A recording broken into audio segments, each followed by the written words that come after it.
कभी सोचा है कि हमारी पंचायतों और नगर पालिकाओं के पास विकास के कामों के लिए पैसा कहाँ से आता है? हाँ, जैसे सड़कें बननी है या साफ सफाई का काम है। बिल्कुल। और ये कौन तय करता है कि राज्य की जो कमाई है, उसका कितना हिस्सा इन्हें मिलेगा? ये एक बहुत अहम सवाल है। तो आज हम इसी व्यवस्था की आप कह सकते हैं नब्ज टटोलेंगे। खास तौर पर राजस्थान के जो हाल ही में 7वें राज्य वित्त आयोग बने हैं, उसके जरिए। जी हाँ, हमारे पास इससे जुड़ी कुछ सरकारी जानकारियां हैं। उन्हीं से हम इसके कामकाज को समझने की कोशिश करेंगे, गहराई से। ठीक है। तो सबसे पहले, ये आयोग ये आया कहाँ से? क्या ये कोई बिल्कुल नई चीज है? नहीं नहीं, ये कोई नई चीज नहीं है, ये तो संवैधानिक व्यवस्था का एक हिस्सा है। अच्छा। हाँ, भारत के संविधान में दो अनुच्छेद हैं। एक है 243I, जो खास पंचायतों के लिए है। यानी गांव की सरकारों के लिए? बिल्कुल। और दूसरा है 243Y, जो नगर पालिकाओं मतलब शहरों के स्थानीय सरकारों के लिए है। अच्छा। तो इन्हीं अनुच्छेदों के तहत राजस्थान के राज्यपाल ने इस 7वें वित्त आयोग का गठन किया है। मतलब ये कि संविधान ही कहता है कि ऐसी व्यवस्था होनी चाहिए। जी हाँ, ये एक संवैधानिक जरूरत है। अच्छा, तो इस बार इसके मुखिया कौन है, मतलब कौन लोग शामिल हैं इसमें? देखिए, इस आयोग के अध्यक्ष तो हैं श्री अरुण चतुर्वेदी जी, ठीक है। और सदस्य सचिव हैं श्री नरेश कुमार ठकराल। वो एक रिटायर्ड आईएएस अधिकारी हैं। ओके। और कार्यकाल कितना समय है इनके पास? दिलचस्प बात यह है कि कार्यकाल सिर्फ 1.5 साल का है। सिर्फ 1.5 साल? हाँ, नोटिफिकेशन जारी होने की तारीख से गिना जाएगा। बस 1.5 साल? इतने कम समय में तो पूरे राज्य की पंचायतों और नगरपालिकाओं की माली हालत का जायजा लेना, और फिर सिफारिशें भी देना। हाँ, ये तो काफी चुनौतीपूर्ण लगता है। बिल्कुल। समय सीमा वाकई बहुत कड़ी है, लेकिन इनका मुख्य काम यही है। क्या काम है मुख्य रूप से? पंचायतों और नगर पालिकाओं की जो वित्तीय स्थिति है, उसकी जांच पड़ताल करना। ठीक है। फिर ये सलाह देंगे कि राज्य सरकार जो भी टैक्स, ड्यूटी, टोल, फीस वगैरह से पैसा कमाती है, उसमें से कितना हिस्सा और किन सिद्धांतों के आधार पर इन स्थानीय निकायों को बांटा जाए। यानी कमाई का बंटवारा कैसे हो। बिल्कुल। साथ ही आयोग ये भी बताएगा कि राज्य का जो मुख्य खजाना है, जिसे संचित निधि कहते हैं, अच्छा, हाँ। उससे इन पंचायतों और नगर पालिकाओं को कितनी मदद मिलनी चाहिए, मतलब ग्रांट सिनेट कितनी हो। ग्रांट्स भी तय करेंगे? जी।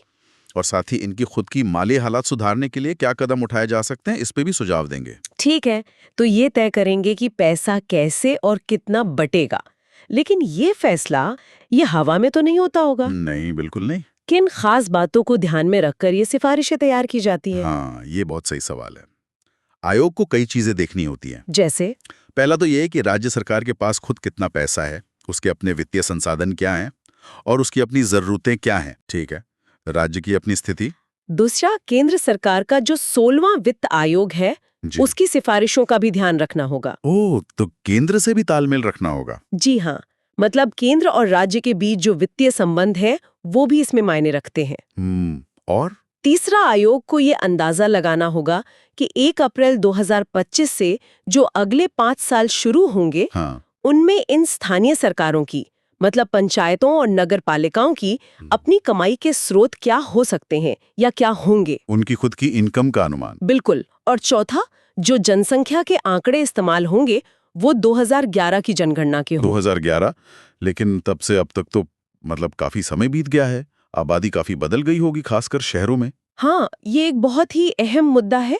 2011 के आंकड़ों का इस्तेमाल करना यकीनन एक चुनौती है। क्या इससे फंड बंटवारे पर असर नहीं पड़ेगा? असर पड़ सकता है, और ये आयोग को ध्यान में रखना ही होगा कि सिफारिशें व्यवहारिक हों। वैसे रिपोर्ट बनाने का तरीका भी पुराने यानी 13वें वित्त आयोग के बताए गए तरीकों जैसा ही रखने को कहा गया है। अच्छा। तो ये सारे कारक मिलकर मतलब राज्य के संसाधन, केंद्र की सिफारिशें, स्थानीय आय का अनुमान और जनसंख्या के आंकड़े, ये सब मिलकर ये पक्का करते हैं कि सिफारिशें जमीनी हकीकत और देश के बड़े वित्तीय ढांचे के मुताबिक हों।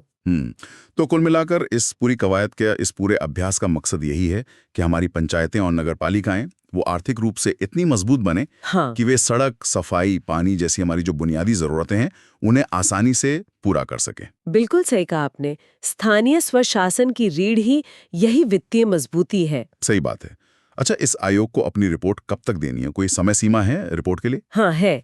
इन्हें अपनी रिपोर्ट 1 अप्रैल 2025 से शुरू होने वाले 5 साल की अवधि के लिए तैयार करनी है। अगले 5 सालों के लिए? जी। और ये काम उन्हें अपने 1.5 साल के कार्यकाल के खत्म होने से पहले या फिर ठीक उसी दिन पूरा करना होगा? मतलब डेडलाइन एकदम पक्की है। जी बिल्कुल। देखिए, ये पूरी प्रक्रिया हमें ये सोचने पर भी मजबूर करती है कि आखिर ये राज्य वित्त आयोग जो संवैधानिक जरूरत भी है और जमीनी हकीकत से जुड़े भी, हाँ। इनकी सिफारिशें वास्तव में स्थानीय निकायों को कितना आत्मनिर्भर बनाती हैं, कितना विकास होता है इनसे। खासकर तब जब उन्हें केंद्रीय वित्त आयोग के निर्देशों के साथ भी तालमेल बिठाना होता है। बिल्कुल, ये संतुलन साधना ही शायद सबसे बड़ी चुनौती और कला है।